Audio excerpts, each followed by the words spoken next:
Fala, concurseiro, se você não me conhece, meu nome é Samuel Luiz e este é o Legislação.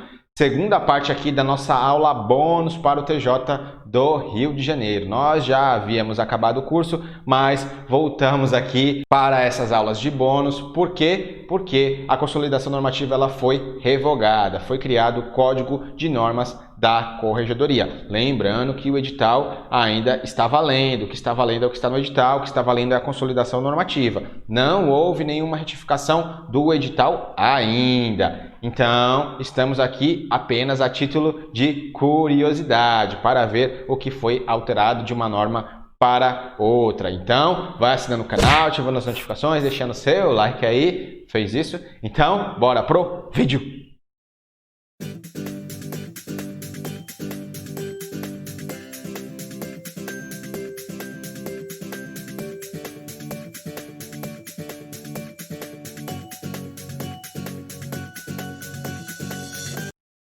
Concurso Tribunal de Estado do Rio de Janeiro, aula bônus parte 2. Vamos ver o que? As alterações que ocorreram nas nossas aulas número 6, 7 e 8, lá do nosso curso completo e gratuito para o TJ do Rio de Janeiro, a parte da consolidação normativa, né? Vou deixar o link do curso aqui em cima. Então, vamos iniciar.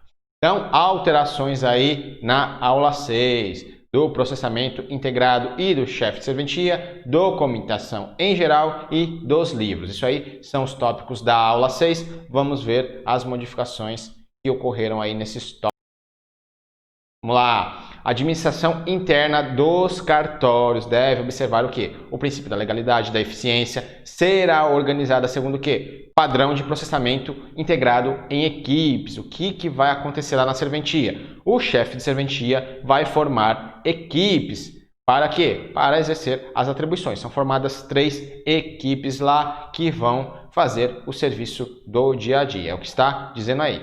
Será organizada segundo o padrão do processamento integrado em equipes, sendo exercida por quem? Pelo chefe de serventia. O chefe de serventia é o maestro lá da serventia, sob a supervisão do juiz de direito em exercício na vara. O que mudou aí? Aquela alteração lá da primeira aula, lá do começo que eu falei. Você tem que fazer essa virada de chave aí no seu cérebro. O que for consolidação normativa, você vai entender como Código de Normas da Corregedoria. O que for escrivanias, você vai entender como cartório, exatamente o que está aí. O que era escrivanias passou a ser cartório. E o que for sistema DCP, você vai entender agora como sistema informatizado, sistema eletrônico. Então, é isso aí a mudança, né? Mudou de escrivanias para cartórios.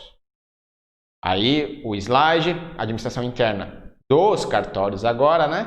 Tá vendo o X ali? É que está desatualizado. Deverá observar o princípio do quê? Da legalidade, da eficiência. Será organizado segundo o quê? Padrão de processamento integrados em equipes. Vai ser divididas as equipes lá, sendo exercida por quem? Pelo chefe de serventia. Ele que vai administrar toda a serventia, sob supervisão do juiz lá daquela vara. Prosseguindo aqui. As equipes de processamento integrado da serventia terão as seguintes atribuições básicas. Então, esse tópico tratava aí das atribuições das 3 equipes de processamento integrado lá da serventia. O que ocorre aqui? A equipe de processamento, ela teve uma alteração aí das suas competências. Antes ela fazia o quê? Movimentação e inserção de dados. Movimentação do processo e inserção de dados lá no sistema. Agora faz o quê? Movimentação, aplicação de despachos ordenatórios, são conteúdos não decisórios, né? Conteúdos administrativos, além de outras atribuições. Atribuídas por quem? Pelo juiz e pelo chefe de serventia. Então ampliou aqui as atribuições dessa equipe de processamento. Outra modificação aqui foi a exclusão da equipe de apoio logístico. Não existe mais equipe de apoio logístico. Ela ajudava as outras equipes, não existe mais. Isso aí foi extinto aqui no Código de Normas da Corregedoria. Então, vamos lá às alterações. Tá vendo o X? Onde tem X está desatualizado. Primeiro ali, a equipe de processamento mudou, aí aumentou as suas competências, né? Agora vai fazer movimentação, aplicação de despachos ordinatórios, além de outras atribuições do chefe de serventia e dadas pelo juiz. E a equipe de apoio logístico não existe mais. E tem essas outras equipes aí, também equipe de digitação e equipe de preparação administrativa, continua tudo igualzinho. São essas 3 equipes aí de processamento integrado.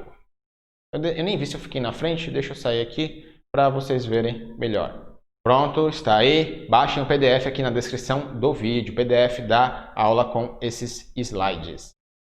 Prosseguindo, as equipes de processamento integrado lá das serventias terão as seguintes atribuições básicas. Essa primeira parte ela foi acrescentada, não existia lá na consolidação. E na segunda parte, aquele final ali também foi acrescentado ao que já havia. Então, o que foi acrescentado aqui? As serventias eletrônicas que são totalmente digitalizadas e as serventias híbridas que estão nesse processo de digitalização ainda poderão eliminar a equipe de preparação, aquela equipe de preparação administrativa que a gente acabou de ver nesse slide anterior. Ó. Tá vendo aí? Equipe de preparação administrativa vai fazer a remessa de processo, restauração de capas, cuidar do material de expediente, atender ao público, autuar, arquivo. Então ele fazia muito trabalho braçal ali, né, com relação a processo físico. Então não é mais necessária, né? Por isso, elas poderão ser eliminadas, distribuindo o serviço remanescente entre as demais equipes. Então, o serviço que restar ali vai ser distribuído ali entre as outras 2 equipes e os servidores também vão para as outras equipes. Compete ao chefe de serventia organizar, ao seu critério, o rodízio de atendimento ao público e entre os integrantes das diversas equipes, podendo fazer o quê? Podendo designar estagiário para a tarefa, sempre sob a supervisão de um servidor. O que está falando aí? O chefe de serventia pode colocar o estagiário ali para fazer atendimento ao público, desde que ele esteja supervisionado por um servidor. Então, é o que está falando aí. Isso aí foi acrescentado. O estagiário, né? Agora ele pode atender também. Então, cabe ao chefe de serventia o quê? Organizar as equipes de processamento integrado. A gente já viu isso. Ele faz a administração da serventia, de acordo com os locais virtuais, em relação aos processos eletrônicos e organizar ao seu critério o rodízio de atendimento ao público, lá na serventia, né? Entre os integrantes das diversas equipes, podendo fazer o quê? Designar estagiário lá para atender também, desde que ele coloque um servidor lá para ajudar, para ficar de olho lá no estagiário, né? Para o estagiário não fazer besteira. E ali em cima foi o que foi acrescentado, né? As serventias eletrônicas que são totalmente digitalizadas e as serventias híbridas que ainda estão no processo poderão eliminar a equipe de preparação administrativa, distribuindo assim os seus servidores, o seu serviço, o remanescente entre as outras equipes. Vamos prosseguir aqui da documentação em geral. Vamos entrar na parte de documento aqui. Isso aqui não existia na consolidação, é uma regra nova, né? Os cartórios e as secretarias de direção de foro adotarão as pastas e livros desse código de normas, escriturando, formatando, em conformidade com o código, né? Aí à disposição. As varas híbridas manterão apenas o quê? Os livros referentes aos seus processos físicos. Por quê? Porque as varas híbridas, elas são de processo eletrônico e de processo físico. Por quê? Porque está sendo feita a migração gradual aí tudo para o sistema informatizado, mas ainda tem varas que está nesse processo de migração. Então, as varas híbridas manterão apenas os livros dos processos físicos, porque as outras informações já estão no sistema, não precisa manter outro tipo de livro. Então, é isso que foi acrescentado. Como não tem correspondência com a consolidação, não tinha essa disposição lá, não tem o slide disso daí. Continuando aqui, vamos entrar nos livros agora, os vários livros, né?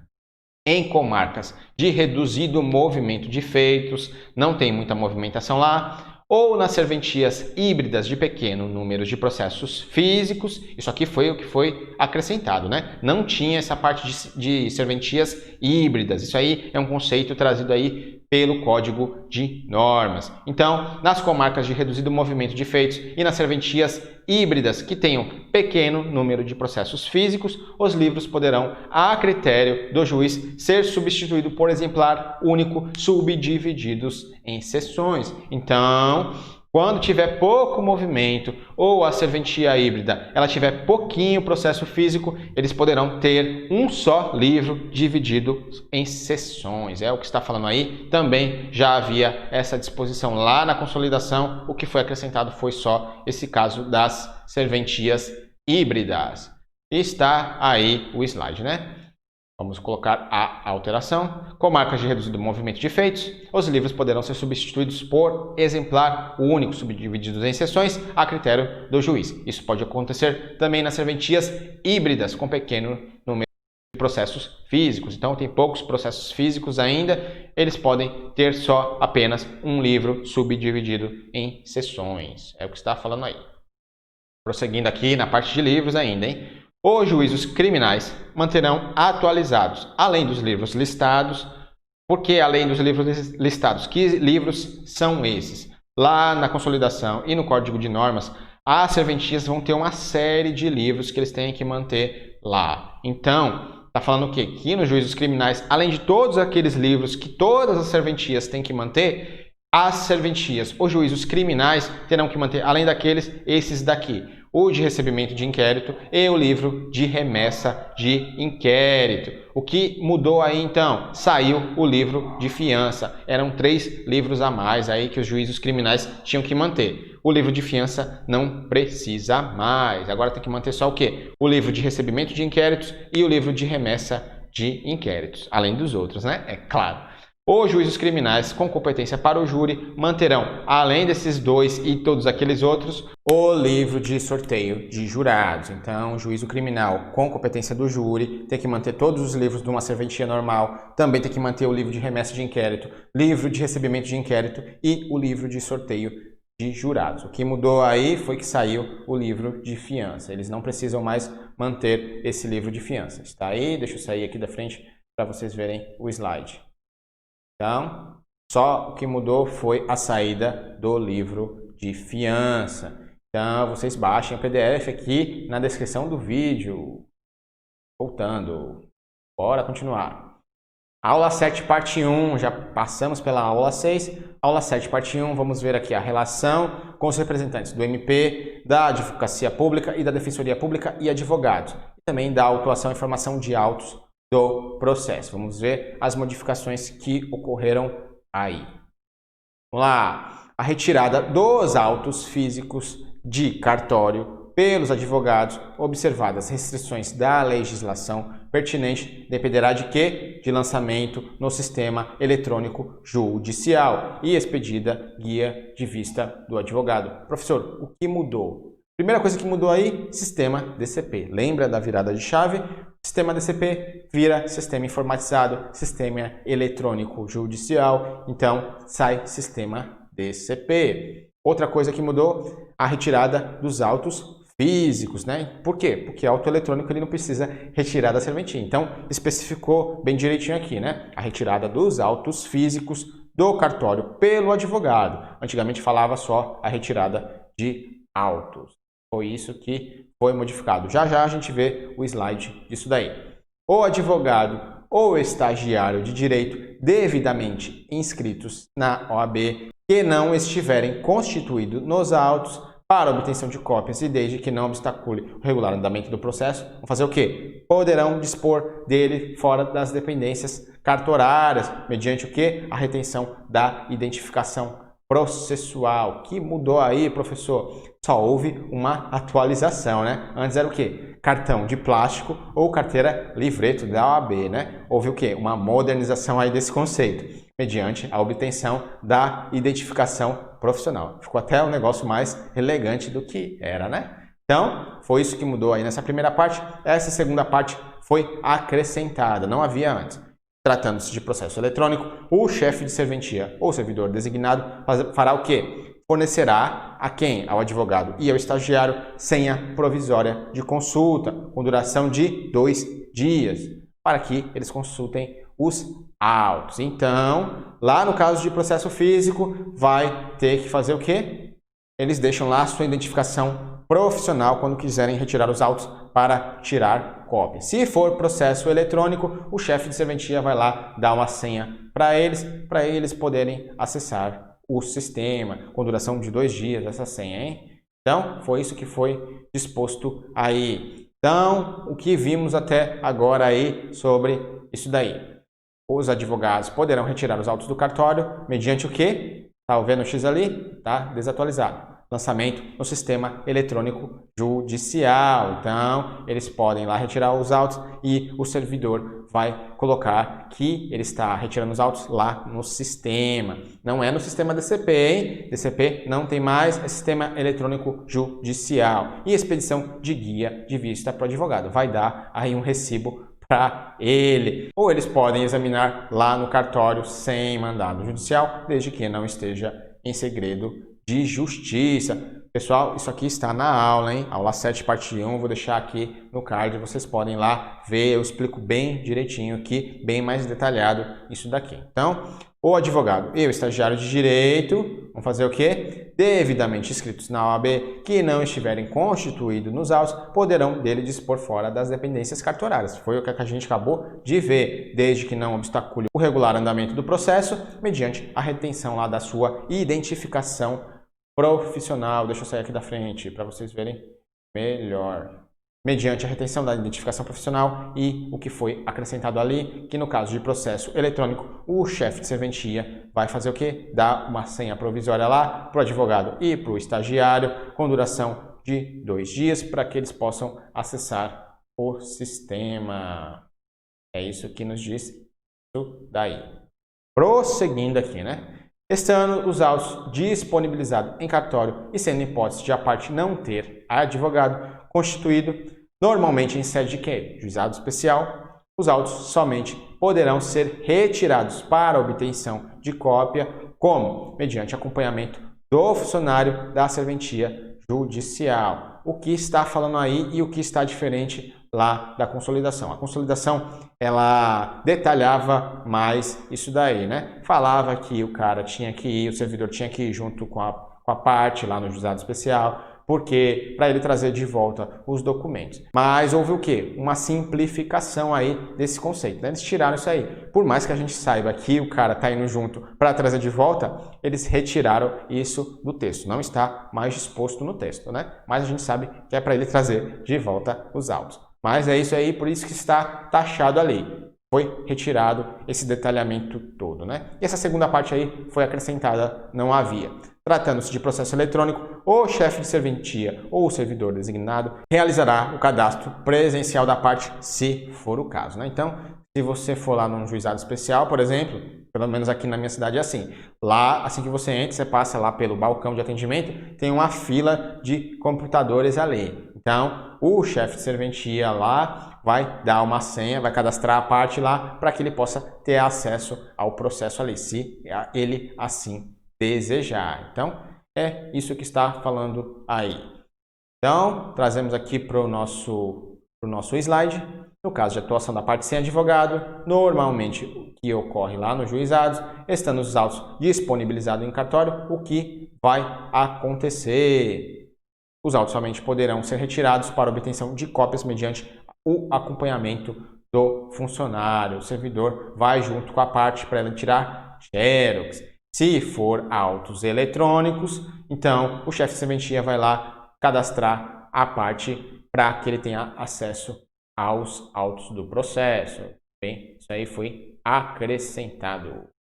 Continuando aqui, hein? Para que não reste prejudicado o serviço de atendimento lá no balcão da serventia ou procedimento previsto no parágrafo anterior, né, que é a retirada dos autos para a cópia, será realizado em horário designado pelo chefe de serventia. O que modificou? Antes falava que tinha que ser na primeira meia hora e na última meia hora, né? Então tinha 2 lapsos temporais aí. Agora não. Agora o chefe de serventia vai decidir qual a melhor hora. Se é no começo, se é no meio, se é no final, ele vai decidir. Não tem essa limitação temporal que havia antes. Tá aí? Ver aqui o que foi modificado. retirada dos autos de cartório deverá ocorrer a critério do chefe de serventia. Então, esse lapso temporal aí não existe mais. A retirada dos autos para a cópia será realizada em horário designado pelo chefe de serventia. Ele vai ver o melhor horário lá que não prejudique o andamento do serviço. Então, prosseguindo, vamos lá. Será assegurado prioridade de atendimento. Aqui vamos ver os casos de prioridade, né? Nas dependências das serventias judiciais. Prioridade para quem? Pessoa maior de 60 anos, gestante, pessoas com crianças de colo e portadores de necessidades especiais. Isso aí está igual na consolidação. O que foi que mudou? Foi acrescentado o quê? A prioridade da prioridade. Quem tem a prioridade maior que esses aí? O idoso maior de 80 anos. Dentre os idosos é assegurado prioridade especial a quem? Maiores de 80 anos, atendendo a sua necessidade, sempre preferencialmente em relação aos demais. Então aqui é a prioridade da prioridade ao maior de 80 anos, tá aí? Então, bem direitinho aí. Lembrando que aqui é a prioridade de atendimento lá na serventia, não é prioridade de tramitação no processo, não. Prioridade de tramitação no processo, aí é para o idoso, segundo lá o Estatuto do Idoso. Aqui vai valer tanto para a parte, como para o advogado, como para quem estiver transitando ali, a prioridade de atendimento lá na serventia. Então, é essa a prioridade que está tratando aqui. Não vá confundir, hein?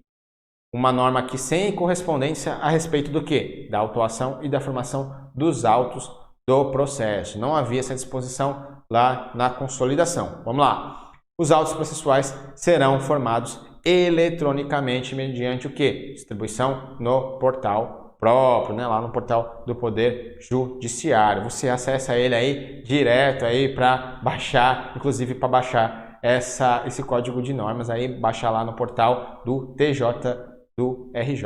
Então, é isso aí. Os autos processuais serão formados eletronicamente mediante distribuição no portal próprio. Foi isso que acrescentou aí esse código de normas. Mais detalhes aqui sobre a atuação e formação dos autos do processo. Em caso de prioridade de idoso, benefício de gratuidade de justiça e outros casos decorrentes de especificidades de cada juízo, deverá ser verificado o correto lançamento no sistema, eventuais alterações de partes e seus advogados que ocorram no curso do processo deverão ser anotados no sistema informatizado. O que está falando aí? Antigamente tudo era feito em processo físico, né? Essas modificações e prioridades, se tivesse alguma prioridade, se modificasse parte advogado, tudo era anotado lá na capa dos autos. Agora é o que? Lançado no sistema. É isso que está falando aí. Isso que modificou a respeito da consolidação. Cadê? Aí, ó. Prioridade de idoso, benefício da justiça gratuita e outros casos decorrentes de especificidades de cada caso deverão ser lançados lá no sistema, né? Eventuais alterações de parte e advogado no curso do processo também vão ser atualizadas lá no sistema agora, né? Capa de autos aí não tem mais, hoje em dia é tudo eletrônico. Tem os remanescentes, né? Que estão sendo migrados, estão sendo digitalizados, né? Então, aula 7, parte 2 aqui agora, das citações e intimações e do órgão oficial de publicação. Vamos ver as modificações a respeito disso daí. As citações e intimações judiciais serão cumpridas sempre que possível, por quê? Meio eletrônico, sendo a forma postal admitida quando impossível o meio eletrônico. É isso que está nos dizendo agora, né? Mudou a regra. Segundo a consolidação, a regra era via postal. Agora a regra é a via eletrônica. O postal será uma exceção no caso de ser impossível aqui mediante a via eletrônica. Então, é o que está falando aí. Sempre que possível, por meio eletrônica, sendo a forma postal, quando impossível o meio eletrônico. Então, a regra é forma eletrônica e a exceção é a via postal. Foi essa a modificação. E teve um novo acréscimo aqui. A distribuição direta no PJE ou no malote digital será obrigatória nos estados em que estiverem disponível, preferindo sempre o quê? O PJE. Então, é obrigatória se tiver o sistema eletrônico, se tiver o PJE ou malote digital, a distribuição tem que ser feita nesses dois sistemas, preferencialmente qual? PJE, sempre preferindo o PJE. É o que está falando aí, acabamos de ver, né? Citações judiciais e intimações judiciais, sempre que possível, serão cumpridas por meio eletrônico. Se impossível, aí vai ser lá de forma postal. A distribuição será direta no PJE e no malote digital, sempre preferindo o PJE. É o que está dizendo aí. Prosseguindo, os meios eletrônicos e, em especial, o portal e o Diário de Justiça Eletrônico do Rio de Janeiro são os meios oficiais prioritários de divulgação dos atos judiciais. Que mudou? Antigamente era só o Diário de Justiça Eletrônico do Rio de Janeiro. Agora tem 3 opções aí, né? Meios eletrônicos, o portal e o Diário de Justiça Eletrônico do Estado do Rio de Janeiro. Então, foi o que modificou aí. Houve um acréscimo, né? De hipóteses de meios de divulgação dos atos judiciais. A intimação de advogado e a citação editalícia nos processos cíveis e criminais serão efetuadas no Diário de Justiça Eletrônico do Estado do Rio de Janeiro. Isso aí não mudou, estava igual. No caso de intimação do advogado com cadastro presencial, a via primária de intimação será o quê? O portal próprio. Isso aqui não tinha essa disposição, foi acrescentada aí. O que está falando aí?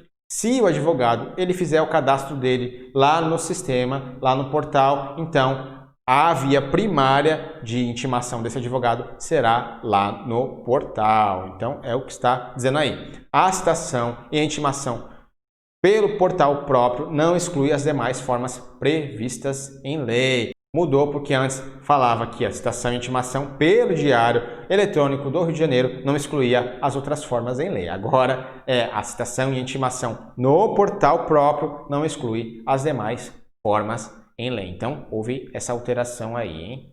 Porque ampliou, né, as possibilidades. Então, tudo que falamos agora está aí.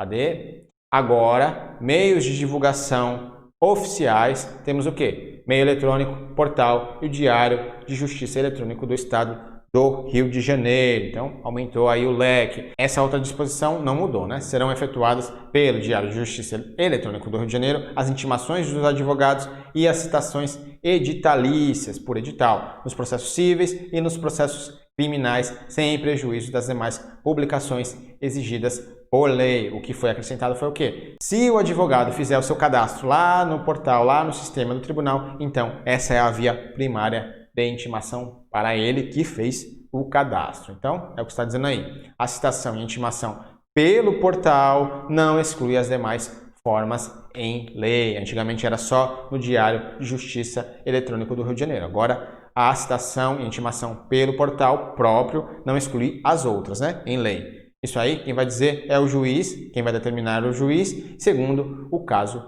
concreto, né? Ele pode trazer outras formas de citação e intimação.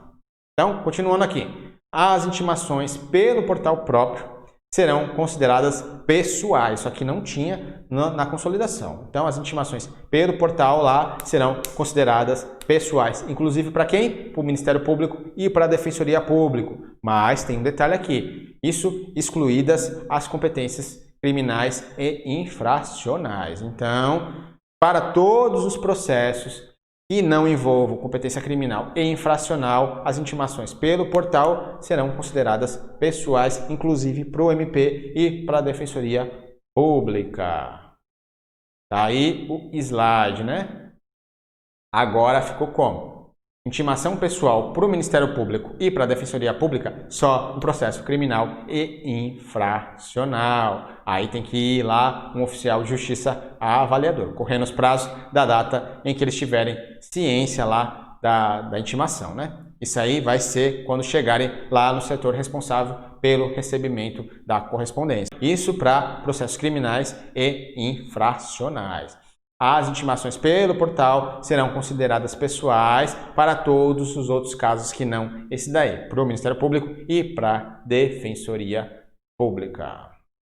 Continuando aqui, falando a respeito da publicação.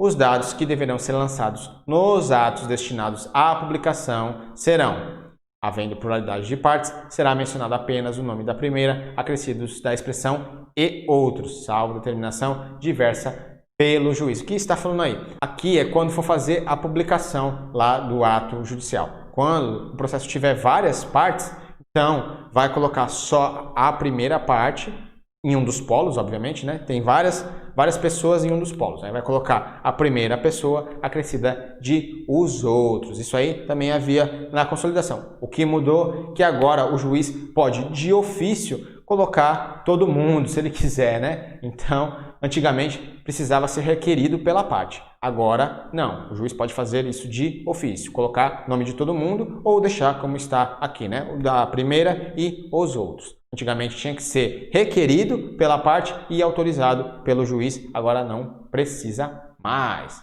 É o que está falando aí, né? Pluralidade de partes em qualquer dos polos da relação processual, mencionar-se-á apenas o nome da primeira, acrescida da expressão os outros, salvo que determinação diversa pelo juiz. O juiz pode ir lá mandar botar o nome de todo mundo. E a parte também pode requerer lá para o juiz e o juiz decidir também por isso, né? E as outras disposições continuam valendo. Deixa eu sair aqui da frente.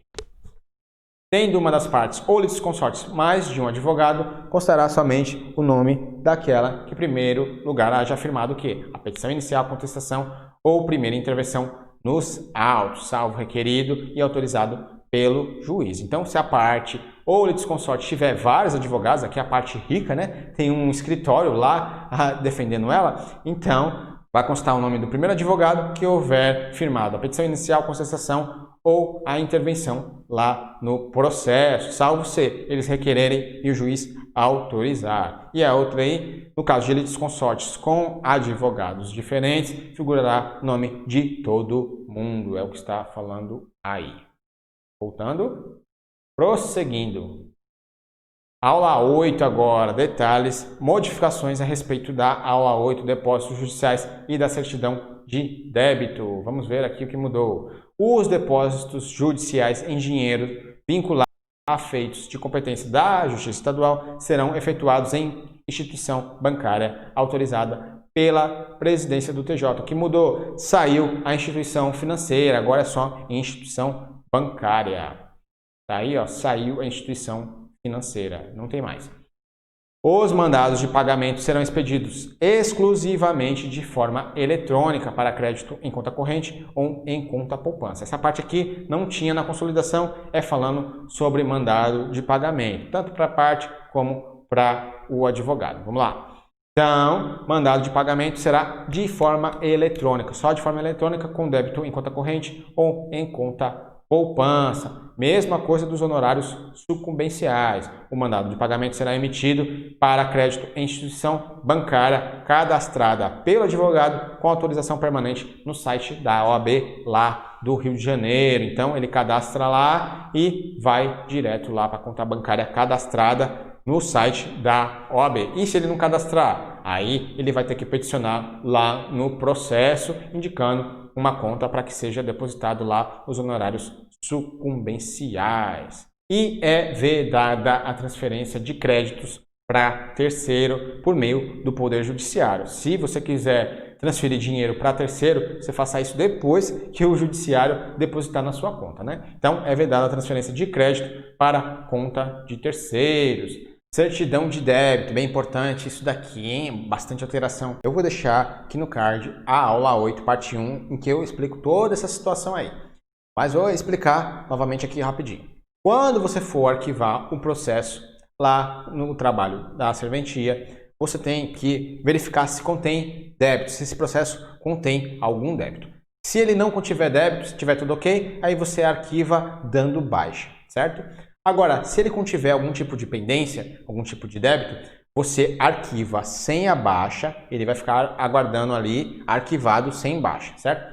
Aí você vai emitir uma nota de débito para quem? Para o DEGAR. Esse é o órgão lá do Poder Judiciário que vai fazer essa cobrança novamente. O DEGAR vai fazer a cobrança lá da parte que está com algum débito no processo.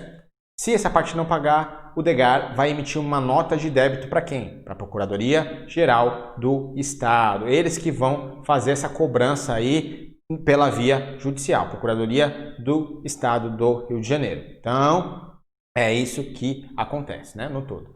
Agora, quando tinha necessidade de fazer alguma alteração ou cancelamento da certidão de débito, lá no DEGAR, que ainda não tinha sido emitida a nota de débito, o DEGAR não emitiu a nota de débito para a Procuradoria-Geral ainda, então lá poderia ser feita a alteração. Quando? Só o chefe de serventia podia fazer isso. Agora modificou isso. Isso não é uma competência exclusiva mais do chefe de serventia. Qualquer servidor autorizado a fazer isso vai poder fazer isso direto no sistema. Antes era só o chefe de serventia, agora qualquer servidor vai poder fazer ou cancelamento ou alteração dessa nota, dessa certidão de débito que estiver no DEGAR ainda. Se o DEGAR já tiver emitido a nota de débito à Procuradoria-Geral do Estado, aí como é que era antes? Antes teria que ser informado ao DEGAR, aí o DEGAR que ia lá se comunicar com a Procuradoria-Geral, mandar cancelar a nota de débito. Agora como é feito? Agora a serventia faz tudo. A serventia vai entrar em contato lá com a Procuradoria-Geral do Estado, com o setor de dívida ativa, para fazer esse cancelamento ou alteração da nota de débito. Ou, se já tiver sido protestado, aí vai entrar em contato lá com o cartório de protestos. E também vai informar o DEGAR que já pediu cancelamento ou alteração da nota de débito. É o que vai falar aí agora. Então, vamos lá ler aqui detalhe por detalhe.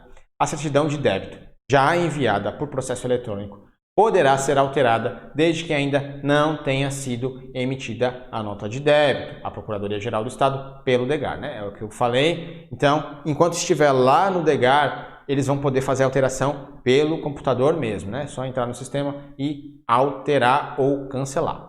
A certidão de débito alterada quanto aos valores lançados será retransmitida ao DEGAR, tornando-se uma certidão de débito retificadora. A certidão de débito alterada por qualquer outro motivo ocasionará o seu cancelamento.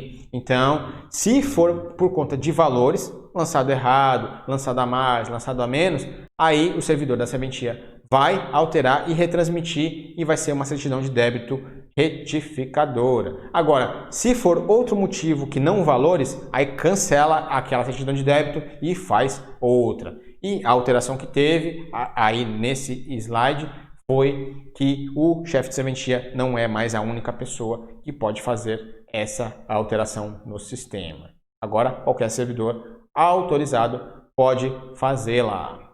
Havendo necessidade de retificação ou cancelamento da certidão de débito, o juízo vai comunicar a quem? Procuradoria da Dívida Ativa do Estado, que é o órgão lá da Procuradoria-Geral do Estado, o cartório de protestos de títulos, se já tiver sido enviada para protesto, e conforme o caso, no caso de ter sido emitida nota de débito, o juízo deverá comunicar ao DEGAR. Então, a própria serventia vai fazer tudo agora, né? Vai comunicar à Procuradoria da Dívida Ativa, que é o órgão lá da Procuradoria-Geral do Estado, ou vai comunicar ao cartório de protestos de título, se já tivesse sido levado a protesto, e vai informar ao DEGAR. É tudo isso daí que está falando aí. Então aí está o slide com tudo que eu acabei de falar, né? O chefe de serventia não é mais a única pessoa que pode fazer essa alteração no sistema antes de ser emitida a nota de débito para o DEGAR, né? E após ser emitida a nota de débito, a serventia vai fazer todo o processo agora. Vai entrar em contato com a Procuradoria da Dívida Ativa, que é o órgão lá da Procuradoria-Geral do Estado, ou vai entrar em contato com o cartório de protestos de títulos, se já tiver sido levado a protesto o débito, e vai informar também ao DEGAR. Então, essa parte aí passamos por ela. Veja a aula aqui, hein? Tá bem explicadinho lá também. Aula 8, parte 2. Estamos finalizando a nossa aula da atualização de dados e do arquivamento. O que temos aqui sobre atualização de dados no código de normas aqui da Corregedoria? Será considerada falta funcional grave. Antes só havia uma hipótese, agora tem duas hipóteses. Então, será considerada falta funcional grave o quê? A não atualização ou a atualização incompleta do quê? Dos dados dos processos físicos no sistema informatizado. Então, o servidor que está passando os processos físicos lá para o sistema informatizado, se ele não fizer isso, ou se fizer de forma incompleta, ele vai ser penalizado. É falta funcional grave. E bem como também deixar de dar andamento dentro dos prazos legais nos processos eletrônicos. Essa é a segunda hipótese que não havia antes. Também é falta funcional aí não dar andamento nos processos eletrônicos dentro do prazo. Então foi tudo isso aí que modificou, né? Isso aqui. Então, é falta funcional grave, não atualização incompleta, aonde?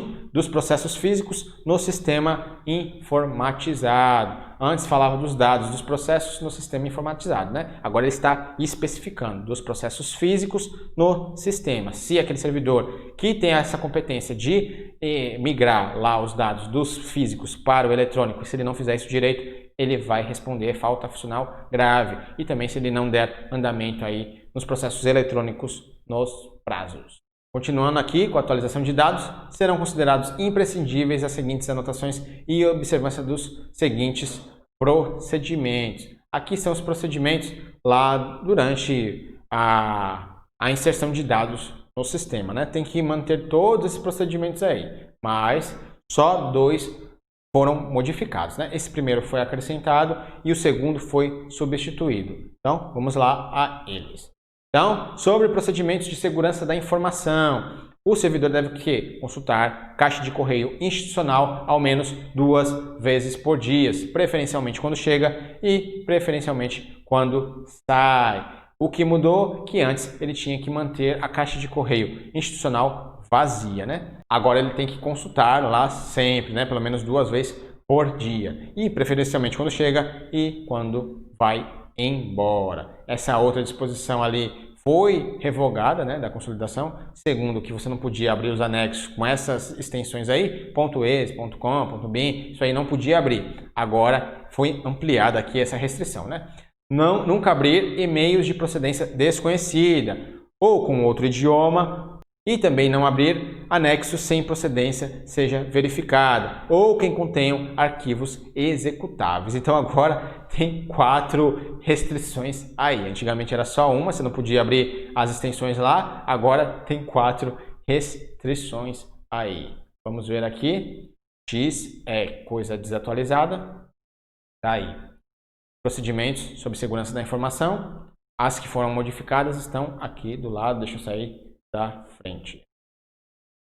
Tem que consultar a caixa de correio institucional pelo menos 2 vezes por dia, preferencialmente quando chega e quando vai embora. E também nunca abrir e-mails de procedência desconhecida, outro idioma, com anexos não verificados e arquivos executáveis. Isso aí foi o que mudou, o restante está mantido. É só vocês darem uma lida aí depois. Isso aí também acredito que não vai cair na prova, né? Só a título de informação. Estamos passando por todas as alterações mais relevantes, né? Então, vamos lá.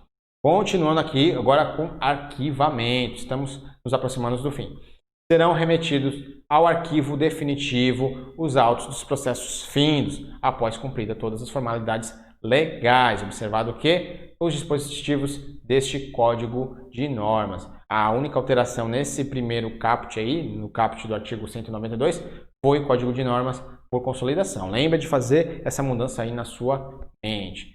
E os outros todos foram acrescentados. Então, outras hipóteses de arquivo definitivo, de arquivar os autos definitivamente. Então, vamos lá, passar por todas as 3. Serão remetidos ao arquivo definitivo quem? Os autos dos processos findos após cumprida todas as formalidades. Essa é a primeira hipótese. Também vão ser remetidos ao arquivo definitivo os processos execução fiscal que não tenham sido localizados no devedor e não encontrados bens penhoráveis no prazo, né? Então, o cara que devia sumiu, não foi localizado, também não encontrou o bem deles, passou o prazo e aí ele vai ser arquivado definitivamente. Nesse caso, será arquivado definitivamente sem a baixa, independente de decisão judicial, em local virtual próprio, ou permanecerá lá na serventia se for auto físico, né? Por quê? Porque ele contém débitos. Então, se contém débitos, não pode dar baixa nele. Ele vai ser arquivado definitivamente sem a baixa, porque ele tem débitos.